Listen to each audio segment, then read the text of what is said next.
Livro de Hebreus, capítulo 3, versículos 1 a 12. Diz assim: Por isso, irmãos santos, participantes da vocação celestial, considerai a Cristo Jesus, apóstolo e sumo sacerdote da nossa confissão, sendo fiel ao que constituiu, como também o foi Moisés, em toda a sua casa. Quem constituiu? Nós sabemos, o Senhor nosso Deus. Porque ele é tido por digno tanto maior glória do que Moisés. Jesus é superior a Moisés. Quanto maior honra do que a casa tem aquele que edificou. Porque toda casa é edificada por alguém, mas o que edificou todas as coisas é Deus. E, na verdade, Moisés foi fiel em toda a sua casa, como servo, para testemunho das coisas que se haviam de anunciar. Mas Cristo, como filho sobre a sua própria casa, a qual casa somos nós, se tão somente conservarmos a firme confiança e a glória da esperança até o fim. Portanto, como diz o Espírito Santo, se hoje ouvirdes a sua voz, não endureçais os vossos corações, como na provocação, no dia da tentação do deserto, onde os vossos pais me tentaram e me provaram e viram por 40 anos as minhas obras. Por isso me indignei contra essa geração e disse: estes sempre erram em seu coração e não conhecem os meus caminhos. Assim jurei na minha ira que não entrarão no meu repouso. Vede, irmãos, que nunca haja em qualquer de vós um coração mau e infiel para se apartar do Deus vivo. Até aqui a palavra do Senhor. Irmãos, esse livro de Hebreus maravilhoso fala sobre quem é o nosso Senhor Jesus Cristo. Ele atesta como Jesus é o nosso sumo sacerdote. Ele nos mostra a divindade de Jesus e a posição sacerdotal mesmo de Jesus. E como que Jesus expiou os nossos pecados pelo seu sangue. Fala de muitas coisas assim, tá bom? Mas a gente quer se ater hoje aqui falando sobre esse livro, mostrando, o livro começa mostrando sobre Jesus tendo sido feito homem. Jesus foi feito homem em carne e osso, totalmente se fez homem, é Deus que se fez homem. E mostrando a superioridade dele em relação aos anjos, porque os anjos, irmãos, a palavra nos mostra que os anjos são maiores em estatura e força do que os homens, nós, né? Os anjos são mais fortes e mais altos do que nós. E Jesus, sendo menor, é superior aos anjos. E nós somos feitos à semelhança. É uma grande honra a gente ser coparticipante e poder ser chamado de irmão por Jesus.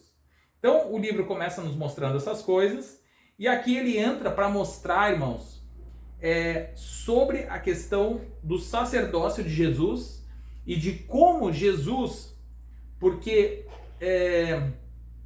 temos que entender o seguinte com relação a Moisés, né? Eu ia comentar que o livro começa mostrando que Jesus é superior aos anjos, e depois começa a mostrar que Jesus é superior a Moisés, porque Moisés não é anjo, Moisés é homem.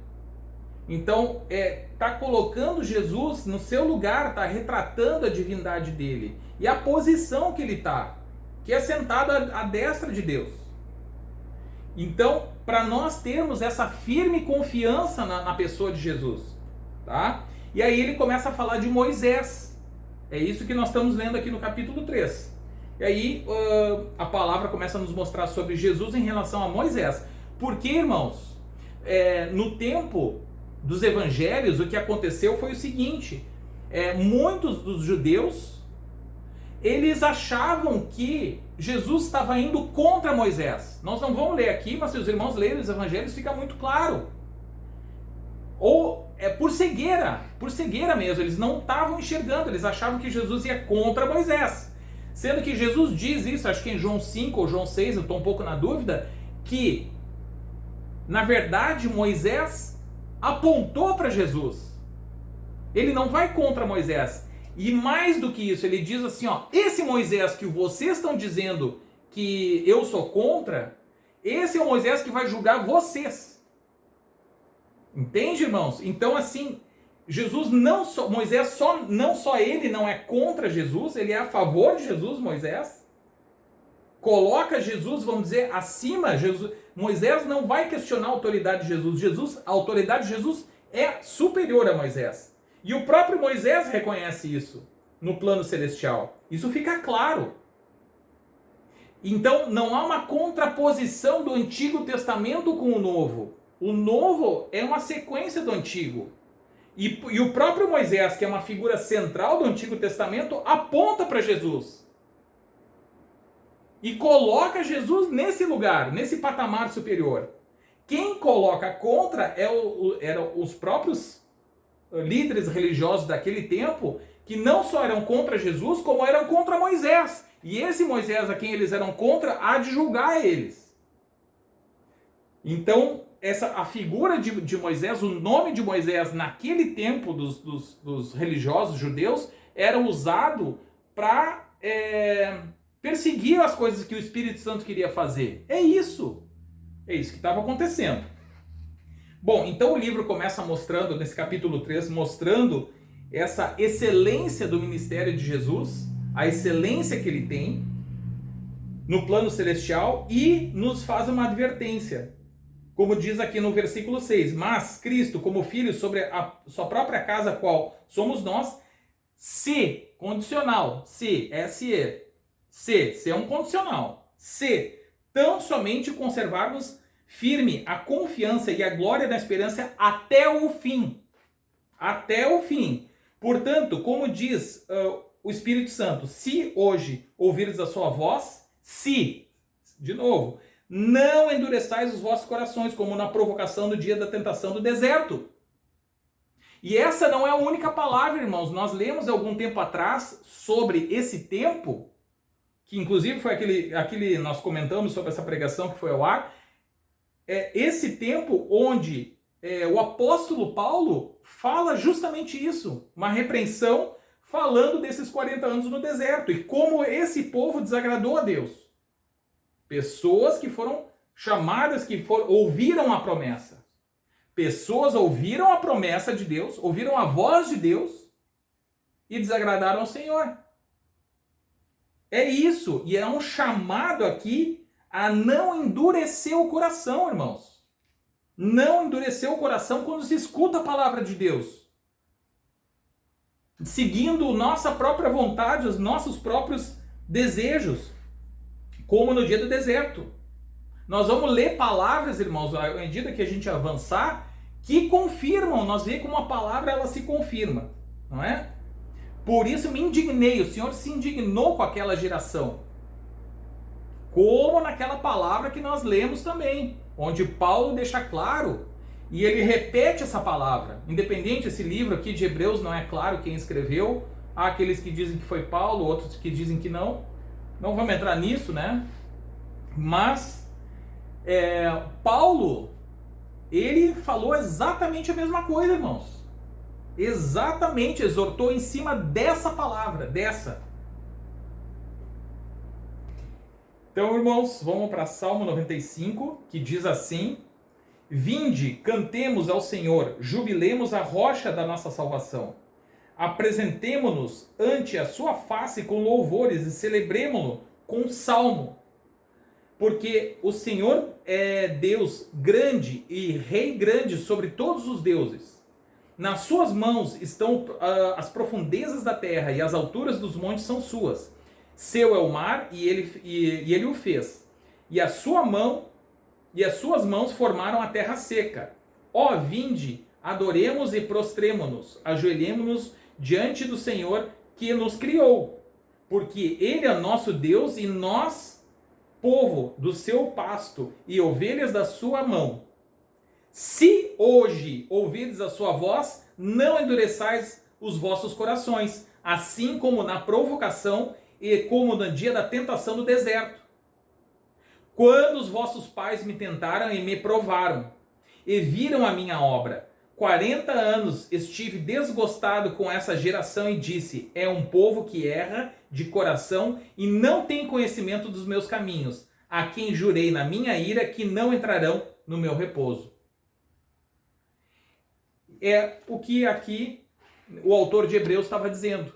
Ele está fazendo... É um autor que conhece essa palavra e é um autor que está fazendo uma referência a essa palavra. O autor estava fazendo uma referência ao livro de Salmos. Que nós, se ouvirmos, olha o que ele está nos chamando. Vamos pensar isso e deixar isso entrar no coração. Se ouvirmos a sua voz, não endurecer o coração. Vamos guardar isso, guardem isso, porque nós vamos ver isso acontecendo em outros momentos, à medida que a gente vai falando sobre a palavra. Ouvir a voz e não endurecer o coração. Que a palavra de Deus entre no nosso coração e nos transforme. E que também no versículo 6, nos exortando a gente conservar firme a confiança e a esperança até o fim. Se está nos chamando essa exortação ao risco de nós abandonarmos ela. Essa perseverança, como diz o versículo 6 aqui nos exorta. E o abandono da perseverança leva ao quê? Ao endurecimento do coração e a não ouvir a voz do Espírito. É o que eu entendo aqui, irmãos, sendo honesto com o texto. O endurecimento do coração cega e não ouvimos a voz do Espírito e acabamos nos apegando ao que Deus não quer. Mas vamos ver mais textos ali para deixar o próprio texto falar conosco.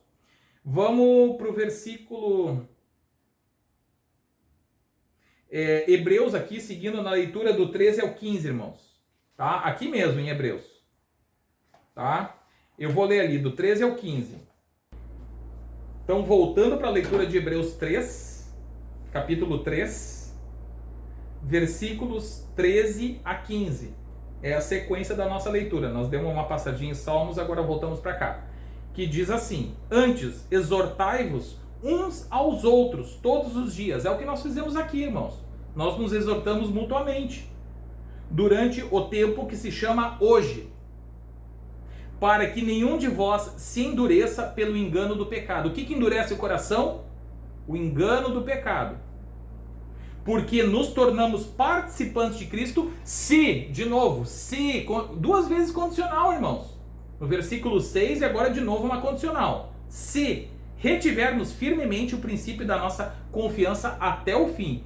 Temos a certeza, irmãos, é isso. Se nós retivermos firmemente esse princípio da confiança, da fé, da esperança e do amor até o fim, se nós retivermos isso, estamos tranquilos, irmãos. Estamos firmes, temos uma posição de confiança.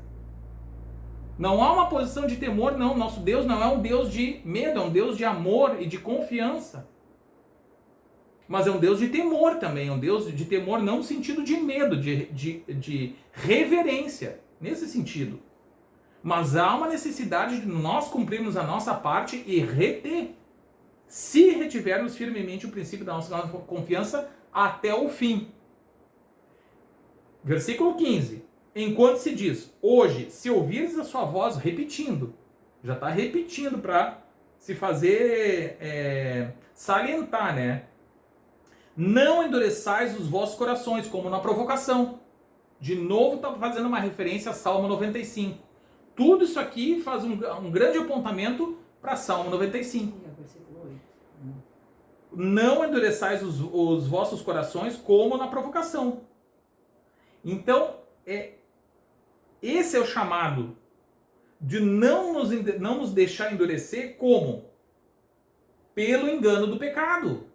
Permitindo que nós venhamos a vivenciar o pecado de uma forma sem buscar o conserto, o arrependimento, o conserto junto a Deus. Há aqueles que pensam que não precisam se arrepender, porque, afinal de contas, sou de Jesus. Então vivem uma vida ímpia, sem buscar o conserto, não que somos perfeitos, nenhum de nós é perfeito, somos sim sujeitos a tropeçar todos os dias, a cada momento temos que vigiar o nosso coração e a nossa conduta, a cada segundo, sujeito a tropeçar sim, mas é uma advertência, irmãos, a gente vigiar a nossa conduta, de realmente desejar, porque nosso Deus é um Deus de santidade, não é um Deus de pecado. Deus é ministro da santidade. Nós devemos almejar nos purificar, abandonar paulatinamente. E o pecado são coisas, desde coisas externas e óbvias, né? Pessoas que andam numa conduta assim, ruim, né? Aos olhos de todos os homens até, antiéticas e pessoas assim com uma conduta má, né? Pessoas dadas a muita bebida, pessoas dadas a drogas, a crime. Mas o pecado é muito silencioso em pessoas de boa fama. E pode ser desde não colocar as coisas de Deus em primeiro lugar, até muitas outras coisas.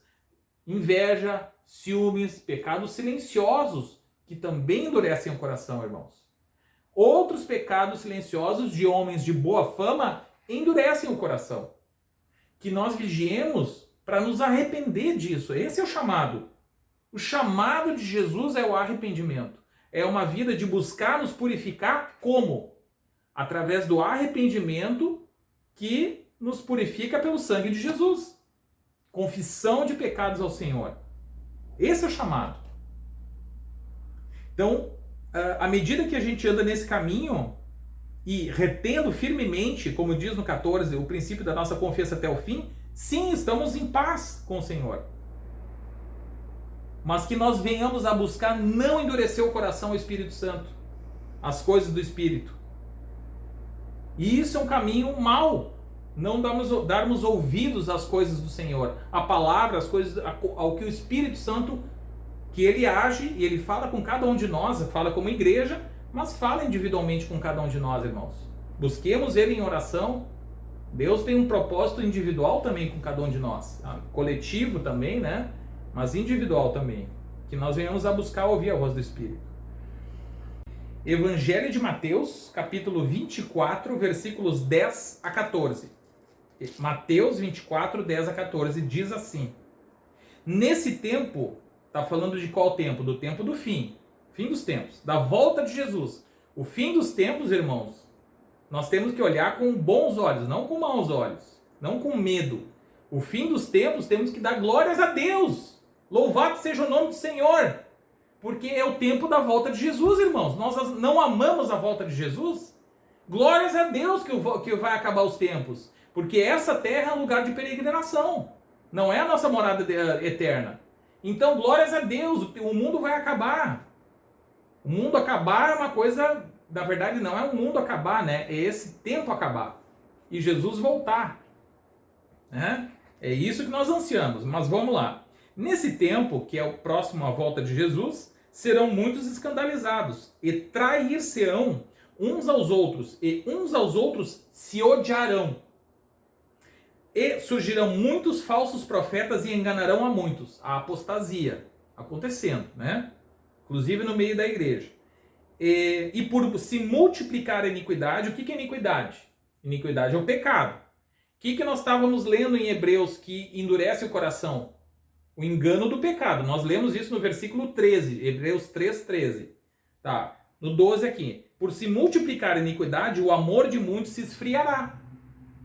Mas aquele que perseverar até o fim, esse será salvo. Não é o que dizia em Hebreus 3:6? Há uma harmonia na palavra. Aquele que perseverar até o fim, esse será salvo. Como a Bíblia diz, aquele que crer e for batizado será salvo. Nós vamos falar sobre isso. Não é crer ou for batizado, é crer e for batizado. Devemos crer, irmãos. É o que a palavra diz. E devemos nos manter na perseverança, como o capítulo 3 de Hebreus. Esse é o chamado. Não se enganem, irmãos. É isso que a palavra diz. E no 14... E este evangelho do reino será pregado em todo o mundo, em testemunha a todas as nações, e então virá o fim. Então nós vamos ver o evangelho sendo pregado por todo mundo, e já está nesse caminho.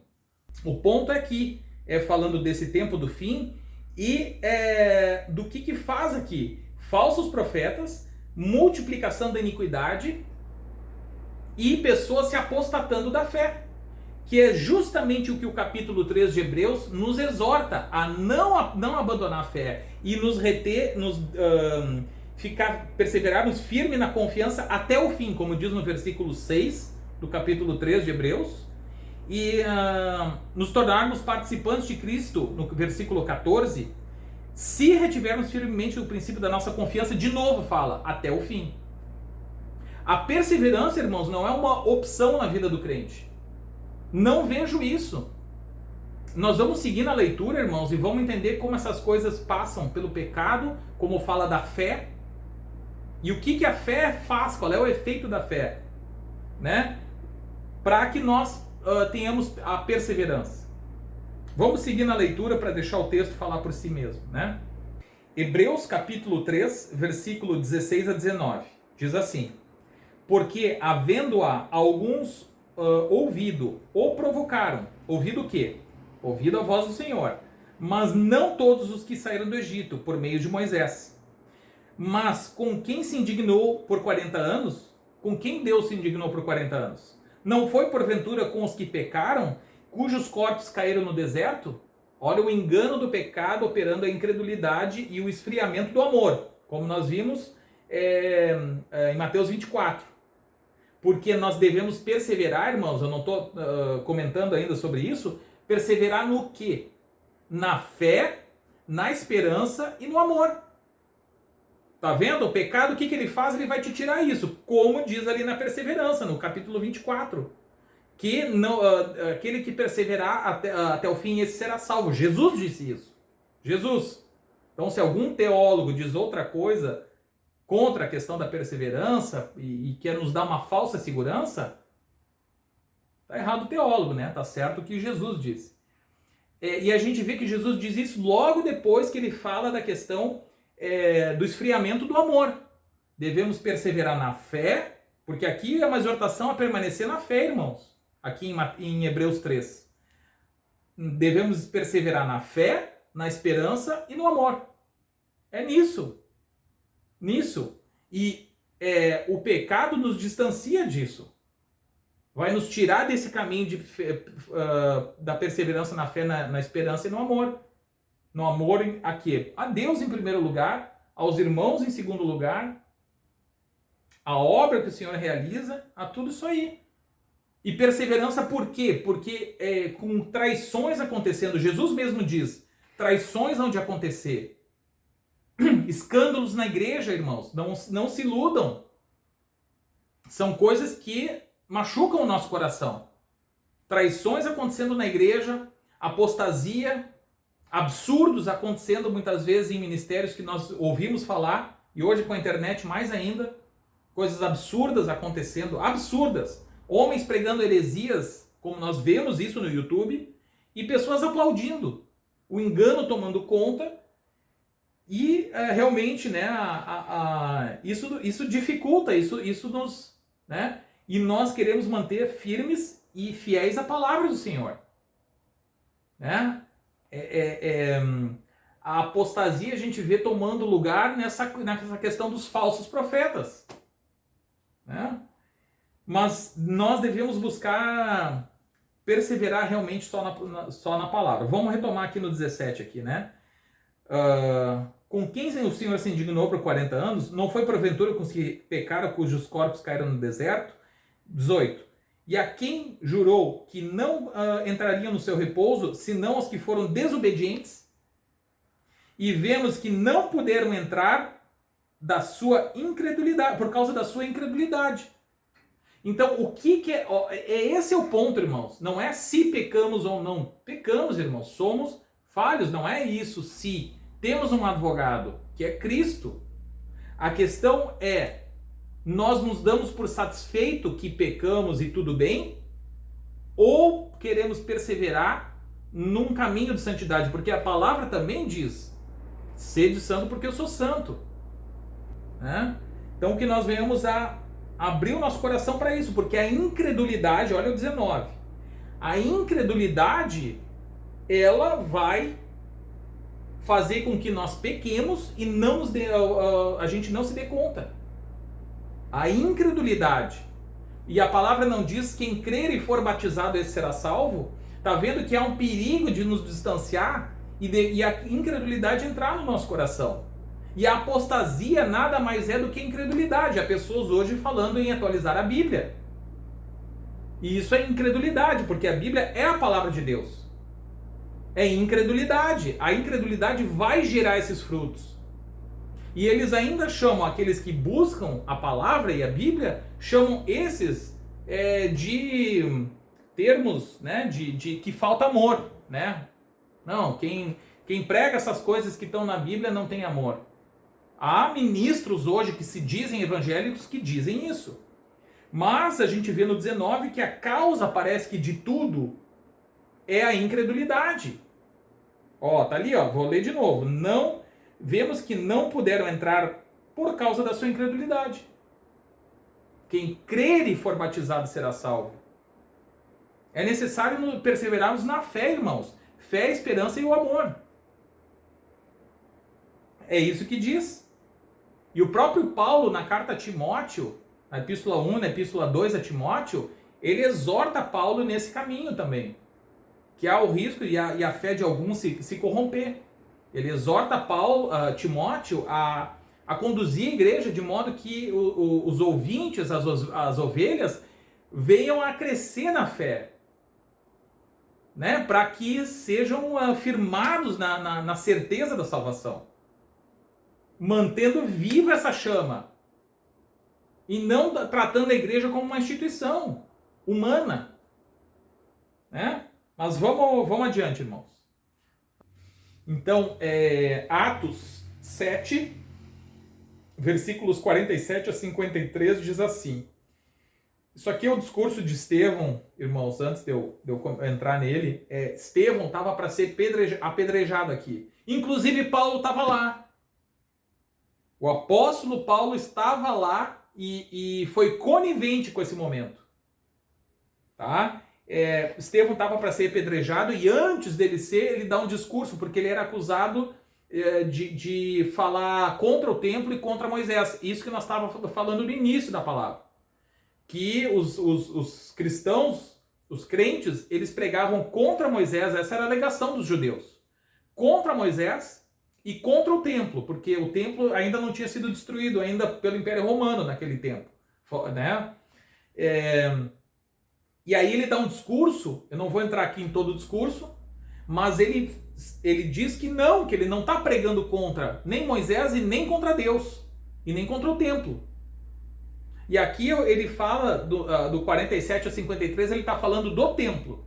Eu não vou entrar na questão de Moisés aqui, nós falamos um pouco, tá? Mas eu vou falar aqui, vou ler sobre a questão do templo que ele fala. Porque esse templo ainda não havia sido destruído. Vamos lá, 47 e 53. E Salomão lhe edificou casa, mas o Altíssimo não habita em templos feitos por mãos de homens, como diz o profeta. O céu é o meu trono e a terra o estrado dos meus pés. Que casa me edificareis, diz o Senhor, ou qual é o lugar do meu repouso? Isso está em Isaías 66. No próprio Antigo Testamento que os judeus estavam usando para acusar os cristãos de estarem indo contra Deus. Mas o próprio Isaías, o profeta Isaías, diz que Deus não habita em templo feito por mãos humanas. Vê como a cegueira toma conta do povo judeu, dos líderes, né? A ponto deles não enxergarem e eles estarem tratando o templo físico como sendo a morada de Deus. E na verdade estarem perseguindo até com morte. Usando a espada até para a morte, né? Apedrejaram Estevão aqui no caso, né? Mas para matar aqueles que diziam que Deus não habita, mas eles estavam falando a palavra. Isaías é a palavra de Deus, é um profeta de Deus. Seguindo no 50. Porventura não fez a minha mão todas essas coisas? Homens de dura serviço. Prestem atenção agora aqui, irmãos, prestem atenção. Homens de dura serviço e incircuncisos de coração e ouvidos. Vós sempre resistis ao Espírito Santo. Não era o que nós estávamos falando antes, irmãos? Resistir ao Espírito? Endurecer o coração não é resistir ao Espírito? Não é o que está em Hebreus capítulo 3? Vós sempre resistis ao Espírito Santo, assim vós sois como os vossos pais. A qual dos profetas não perseguiram vossos pais? até mataram os que anteriormente anunciaram a vinda do justo, do qual agora vós fostes traidores e homicidas. Está falando de quem? De Jesus. Vós que recebestes a lei por ordenação dos anjos e não aguardastes. Então, irmãos, nós vemos aqui como esses homens, eles não estavam dando ouvidos ao Espírito Santo, eles estavam resistindo ao Espírito Santo. Resistindo, como Hebreus no capítulo 3 fala. Dessa resistência, esse endurecimento do coração a vós. Hoje, se ouvirdes a minha voz, ou a sua voz, acho que ele fala na terceira pessoa, não endureçais os vossos corações. Se nós ouvirmos a voz do Senhor através do Espírito, e o Senhor nos mostrar, não endurecemos os corações, irmãos. Que isso nos leva ao pecado e à incredulidade. É isso que estava acontecendo, irmãos. Há um problema de ter um templo físico? Não! Bênção! Se podemos ter um templo, mas a igreja de Deus não é o templo. Isso nós devemos entender. A igreja de Deus não é o templo. A igreja de Deus é a Assembleia dos Santos,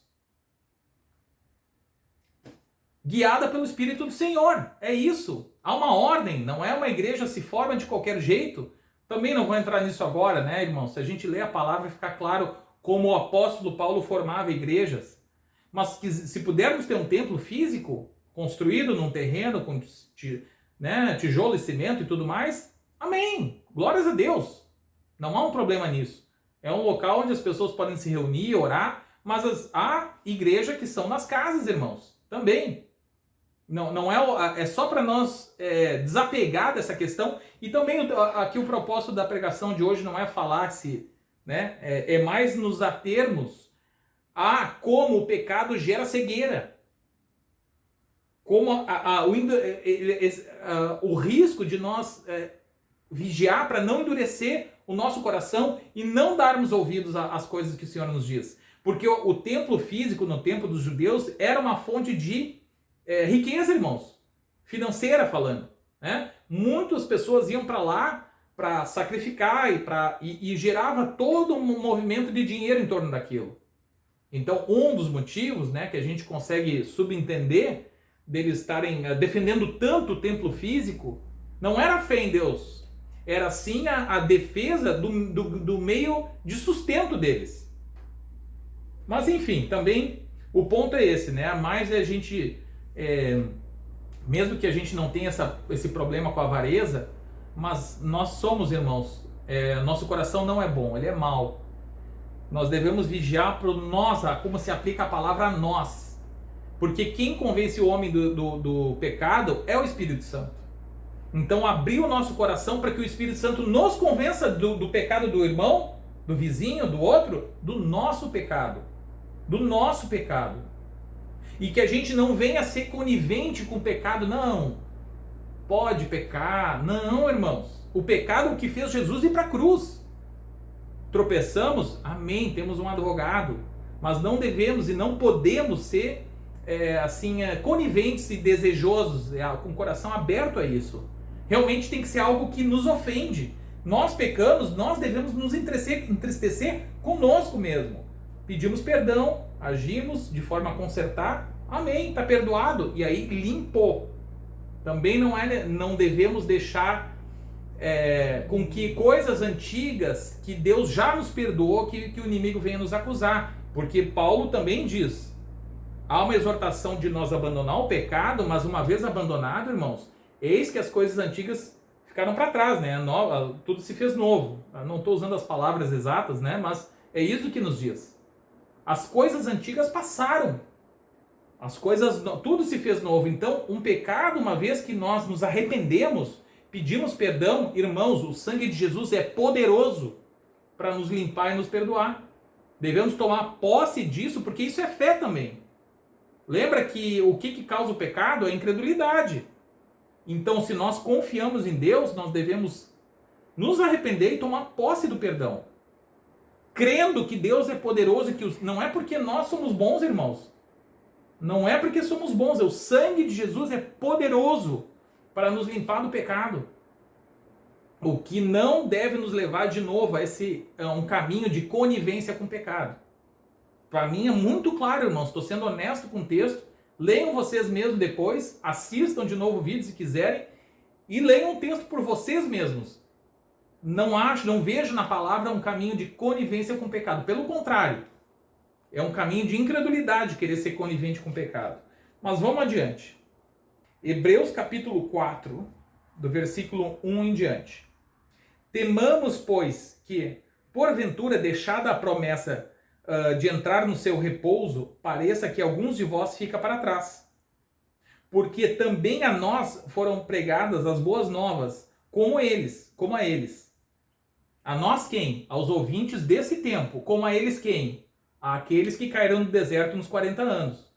Aquele povo que foi repreendido. Então está dizendo, olha, aquela palavra vale para eles. Mas vale para vocês, que nós tenhamos atenção e vigiemos para que nós não façamos como eles fizeram. Vamos seguir. Mas a palavra da pregação nada lhes aproveitou, porquanto não estava misturada com a fé naqueles que a ouviram. De novo, irmãos, está vendo qual é a causa do pecado? A incredulidade. Porque a fé é o contrário da incredulidade. A fé é uma ação. E ela gera uma ação, irmãos. Quem realmente crê vai agir. Se nós cremos no Senhor, irmãos, vai ter. Nossa vida vai ser impactada, irmãos. Não tem um homem. Prestem atenção para a gente ter esse termômetro. Um homem no Novo Testamento que se converteu e que a vida continuou igual. Um homem. Então que ninguém diga que a fé, não, eu tenho fé e a vida... eu me converti e a vida de antes é igualzinha depois. Eu chamo esse homem de mentiroso. Mas isso cada um tem que avaliar a si mesmo. Não, isso é algo que a nossa consciência tem que mostrar. Para nós mesmos, né? Vamos adiante. Porque nós, os que temos crido, entramos no repouso, tal como disse, assim jurei na minha ira, que não entrarão no meu repouso, embora suas obras estivessem acabadas desde a fundação do mundo. De novo está citando Salmo 95. De novo. Porque aqui tá, e Deus está dizendo ainda o seguinte, que a parte dele está feita. A parte de Deus, né, é o que está havendo a incredulidade. Porque em certo lugar disse assim no sétimo dia, e repousou Deus de todas as suas obras no sétimo dia. Em Gênesis diz isso, né? E outra vez, no versículo 5, e outra vez neste lugar, não entrarão no meu repouso. Versículo 6, visto, pois, que nos resta que alguns entrem nele, e que aqueles a quem primeiro foram pregadas as boas novas, não entraram por causa da desobediência. Tá vendo aqui, irmãos? Versículo 6 de novo, visto, pois, que resta que alguns entrem nele, e que aqueles a quem primeiro foram pregadas as boas novas não entraram por causa da desobediência. Mas qual é a causa da desobediência? A incredulidade. A incredulidade e a falta de perseverança. Porque a perseverança é perseverança na fé, na esperança e no amor. Quem anda nesse caminho naturalmente vai andar em obediência. Tropeçou, pecou, acontece, irmãos. E quem diz que não peca ainda é mentiroso, porque nós pecamos, irmãos. Mas é necessário meditar nessas palavras. Determina outra vez, no versículo 7, outra vez, um certo dia, hoje, dizendo por Davi, muito tempo depois, como está dito, hoje, se ouvirdes a sua voz, não endureçais seus corações. Quantas vezes o autor de Hebreus está repetindo isso, irmãos? Essa frase do Salmo 95, ele repete para se ouvirdes a voz do Senhor, não endurecer o coração. Irmãos, eu não contei aqui, mas umas 4, 5 vezes. Olha a importância, está enfatizando isso. Versículo 8. Porque se Josué lhes houvesse dado repouso, não falaria depois disso de outro dia. Portanto, ainda resta um repouso para o povo de Deus. Porque aquele que entrou no seu repouso, ele próprio repousou das suas obras, como Deus das suas. Está falando de Jesus, não é? Procuremos, pois, entrar naquele repouso para que ninguém caia no mesmo exemplo de desobediência, irmãos. Não sou eu que estou dizendo, é a palavra. Ou seja, aquele exemplo do Antigo Testamento vale para esse tempo. Aquele exemplo do Antigo Testamento vale para esse tempo, irmãos. Não sou eu que estou dizendo, e vale para o nosso tempo. Que ninguém caia naquele exemplo. Vou ler de novo no 11. Procuremos, pois, entrar naquele repouso para que ninguém caia no mesmo exemplo de desobediência. É o que a palavra me diz. Vamos seguir. Porque a palavra de Deus é viva e eficaz, e mais penetrante do que espada alguma de 2 gumes, e penetra até a divisão da alma e do espírito e das juntas e medulas, e é apta para discernir pensamentos e intenções do coração. E não há criatura alguma encoberta diante dele. Antes, todas as coisas estão nuas e patentes aos olhos daquele com quem temos de tratar. Ou seja, a nossa consciência, irmãos, nós podemos ocultar de todo mundo aquilo que está na nossa consciência, no nosso coração. Mas nós não escondemos de Deus. Nós podemos até esconder de nós mesmos, né? Mentir para nós mesmos, cauterizar nossa consciência, viver uma vida de hipocrisia e cinismo, né? Até de autocinismo. Mas nós não escondemos nada do Senhor. O Senhor sabe de tudo. Que nós venhamos a viver uma vida reta diante dele com uma boa consciência. Com uma boa consciência. E, irmãos, seguindo na linha de raciocínio, a gente tinha falado sobre justamente esse exemplo do povo que caiu peregrinando no deserto, caiu pela incredulidade, provocou o Senhor e desagradou a Deus, é o texto que nós lemos em 1 Coríntios capítulo 10. Que Paulo falou também, né? Não sei se Paulo é o autor do livro de Hebreus ou se não, né? Mas enfim, eu creio que a pessoa que escreveu aqui andou com Paulo, pelo menos, né? Me parece, né? Pela forma, né? Não é bem o jeito de Paulo escrever, mas enfim, tá? Não vamos entrar nisso aí. Mas isso, irmãos, isso, ó, e eu vou ler de novo o 13. E não há criatura, não, perdão, o 11. Procuremos, pois, entrar naquele repouso para que ninguém caia no mesmo exemplo de desobediência. Você está dizendo que a gente deve procurar entrar nesse repouso? Está falando da perseverança. É algo da nossa parte, irmãos. Claro que tudo vem do Senhor, até a fé, irmãos, vem do Senhor. Mas o Senhor, Paulo escrevendo em Timóteo, né, inspirado pelo Espírito Santo, fala que os dons podem ser negligenciados. Não me lembro o versículo agora, mas para a gente não negligenciar dom algum, diz em Timóteo, irmãos. Então até o dom da fé que vem de Deus, tudo vem de Deus. A oportunidade, o arrependimento, tudo. Até a fé. Mas nós podemos negligenciar. Há teólogos que dizem que nós não podemos resistir ao Espírito Santo. Mas a palavra de Deus diz que pode, irmãos. E é algo da nossa parte. É algo da nossa parte a gente procurar zelar pelos dons que Deus nos dá. Inclusive a fé. A fé é um presente. Zelemos por por esse dom, irmãos. Zelemos pelas coisas que o Senhor nos dá. E procuremos não resistir ao Espírito Santo, porque Estevão, inspirado e cheio do Espírito Santo, disse: homens de dura cerviz, vós que sempre resistiu ao Espírito Santo. O Espírito Santo procurava falar com eles, mas eles endureceram o coração. Escolheram isso. É essa palavra, irmãos. É isso que a palavra me diz aqui. Estou lendo a Bíblia. Os irmãos estão vendo. Façam uma leitura honesta. Se não é bem isso, vamos conversar, me tragam. Mas eu estou lendo o que sinceramente a Bíblia me diz. Vamos do 14 ao 16 aqui. Visto que temos um grande sumo sacerdote, Jesus, Filho de Deus, que penetrou nos céus, retenhamos firmemente a nossa confissão. Olha a perseverança aqui, irmãos. Mas a perseverança na confiança no quê? Na minha fraqueza, irmãos? Eu sou fraco. Nós somos fracos. A confiança na fortaleza e na certeza do poder do sangue de Jesus de nos curar, de nos limpar, e que esse sangue é capaz de nos purificar para nos colocar no céu. É pelo poder do Senhor manifesto na cruz que nós somos salvos. Tenhamos confiança que o sangue de Jesus é poderoso para quebrar, colocar abaixo todo o pecado, todo o passado, tudo aquilo que o Espírito Santo nos mostrar, porque devemos pedir que o Espírito Santo mostre os pecados que talvez nem nós enxerguemos. E esse sangue é poderoso para colocar todo o pecado abaixo, irmãos, e para nos colocar no céu.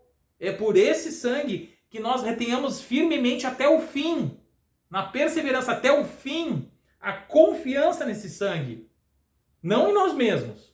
Tudo isso que nós falamos vai ter que exaltar a confiança, não em nós. Em Cristo Jesus, no sangue derramado na cruz. Ele é sim poderoso, irmãos. Porque não temos um sumo sacerdote que não possa se compadecer das nossas fraquezas, porém um que, como nós, em tudo foi tentado, mas sem pecado. Ou seja, nós temos pecado. Cheguemos, pois, com confiança ao trono da graça, para que possamos alcançar misericórdia e achar graça, a fim de sermos ajudados em tempo oportuno. E a Deus toda a glória. Que nós tenhamos firme essa confiança de se chegar ao trono de Deus, irmãos. Nas nossas orações, estamos falando e dirigindo diretamente as orações ao Criador. Para que nós possamos alcançar o que? A misericórdia. Sem misericórdia ninguém é salvo, irmãos. Não temos nenhuma qualidade que nos coloque no céu, a não ser a misericórdia. Mas ainda assim podemos resistir a essa misericórdia, a voz do Espírito. Essa misericórdia que nos dá a oportunidade de arrependimento. Essa misericórdia que nós nos acheguemos ao trono de Deus, pedindo que Ele nos mostre, que nós sabendo que somos perdoados dos nossos pecados, sim, irmãos. Mas zelemos e anelemos que nós nos apartemos de todo pecado, de toda iniquidade. Esse é o caminho, irmãos. Esse é o caminho. É o caminho da porta estreita, irmãos. É isso que me mostra a palavra. Mas é um caminho que me mostra o poder do sangue de Jesus. Para colocar abaixo toda a potestade, colocar abaixo toda edificação espiritual do mal. Tudo abaixo, irmãos. Inclusive as coisas que o mundo e o pecado que herdamos e tudo da nossa caminhada, as coisas que mal colocamos errados no nosso coração, tudo isso vem abaixo com o sangue de Jesus, irmãos. Que nós retenhamos firme essa promessa no sangue de Jesus, irmãos, que nos conduz ao arrependimento. Lembrem de João Batista: arrependei-vos. E por que ele rejeitou os judeus que se aproximavam? Porque eles não estavam indo lá se batizar por arrependimento, eles estavam querendo ir lá bisbilhotar, não se aproximaram com sinceridade, com fé. E João Batista, não vamos entrar aqui, mas João Batista rejeitou esses. Mas nós retemos firme a confiança no sangue de Jesus. E nos arrependemos dos nossos pecados, e é isso que nós declaramos quando somos batizados, irmãos. E nessa certeza e nessa confiança, somos salvos sim, irmãos. Podemos ter confiança nisso. Que Deus possa nos ajudar a iluminar o nosso coração, para que nós andemos na certeza, irmãos, dessa palavra. E na certeza de que o nosso Deus é poderoso para nos conduzir, sim, pelo meio do deserto, que é esse mundo. Que assim seja, em nome de Jesus. E a Deus toda a glória, irmãos. Amém. Oremos. Querido Senhor, Deus Pai, chegamos na Tua presença, Senhor, clamando, Senhor, que Tu fale conosco, Senhor, que essa palavra, Espírito Santo, venha sondar os nossos corações. Mostra-nos, Senhor, se estamos sendo endurecidos, Senhor, pelo pecado, se não estamos dando ouvidos, ó Senhor, em alguma área. Mostra-nos, Senhor, aquilo que não Te agrada em nós. Trabalha em nós, Espírito Santo, nós clamamos, ó Senhor. Que a tua palavra seja viva e eficaz. E a tua palavra é viva e eficaz. É nós que muitas vezes nos apartamos, nos enfraquecemos, Senhor. Permitimos, Senhor, que as coisas que o inimigo vai plantando ao nosso derredor vão minando a nossa confiança em Ti, Senhor. Mas que assim não seja, Senhor. Nos ajuda, Senhor, a nos apartar de toda incredulidade. Sabendo, Senhor, que Tu é poderoso para nos limpar de todo pecado, Senhor. Louvado seja Teu santo nome pelo sangue derramado na cruz. Ilumina-nos, Senhor, para que venhamos andar num caminho que seja segundo a Tua vontade, que Te agrade, Espírito Santo. Santo Tu és, Senhor. Nisso nos chegamos diante de Ti, Senhor, e nós clamamos que Tu possa estar nos conduzindo, Senhor, por esse caminho. Louvado seja Teu santo nome. A Ti toda a honra e toda a glória, Senhor. Amém.